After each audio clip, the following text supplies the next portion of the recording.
Pascal's in like everything now. He was in the Nick Cage movie last year, The Bubble, this, The Mandalorian. Dude's got to be making a lot of money.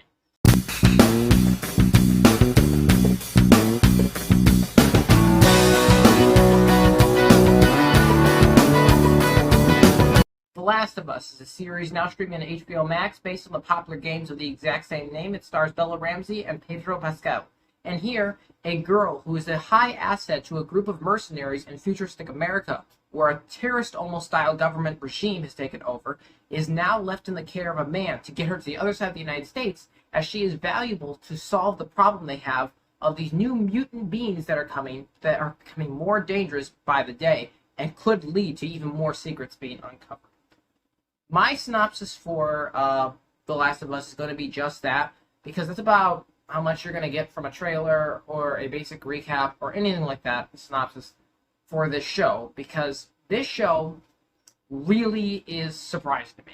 It was quite a pleasant surprise, because let me start off by saying I did not play the original games. I'm not a big gamer.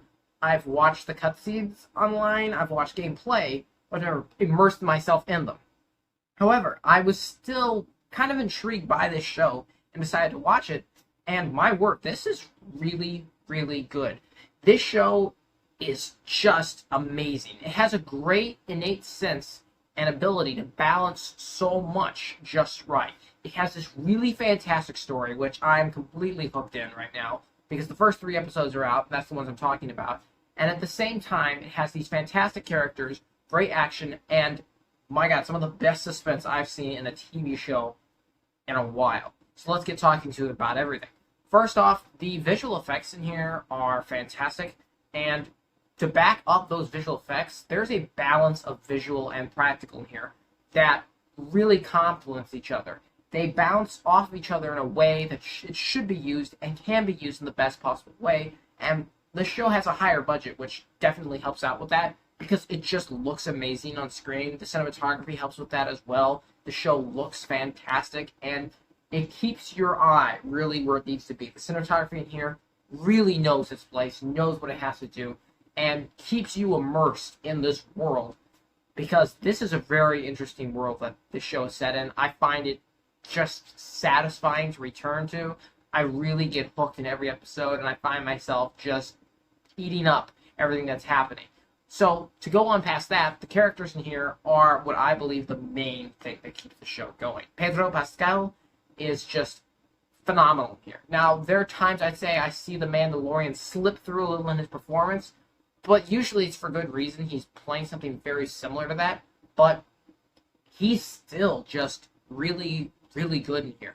He knows how to play this guy. This guy's a lot to him. There's a lot more to this guy than just a one-note hero. And even though he's the hero and he's really smart, he's good, and he knows to take care of himself, he's got a human element to him which really helps with his character, as does the girl in here. She is fantastic too. I've not, I don't think, seen her in anything before. I could be wrong, but she offers a very good performance because she's a counterbalance to him. She is much more of the character we would be, the person that we would see her go into our eyes. We would react the way more or less she would react. Something I appreciate about this is while some people do make some dumb choices, when in a horrific situation, these people make some fairly smart decisions.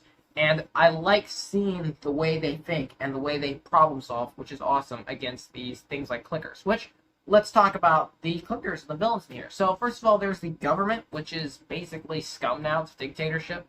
And they've got some issues. There's a safe side to America that they're trying to get this girl to. I think her name's Ella.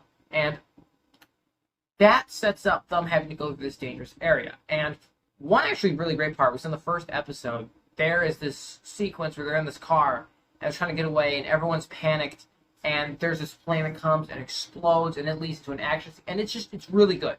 But one thing I really like is these like mutant things, because there's like they've explained there's different levels they can get to.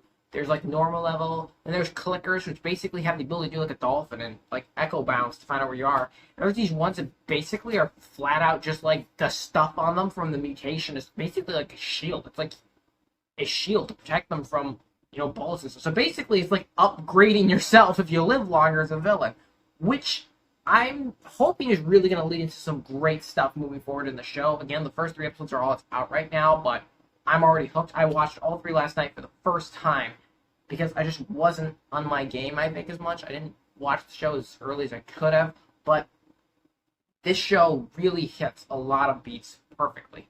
I love the music choices in here. They're really great, and I've had such a fun time watching the episodes progress and go through the twists and the turns of them, and you're left with questions that they are like seeming they can answer.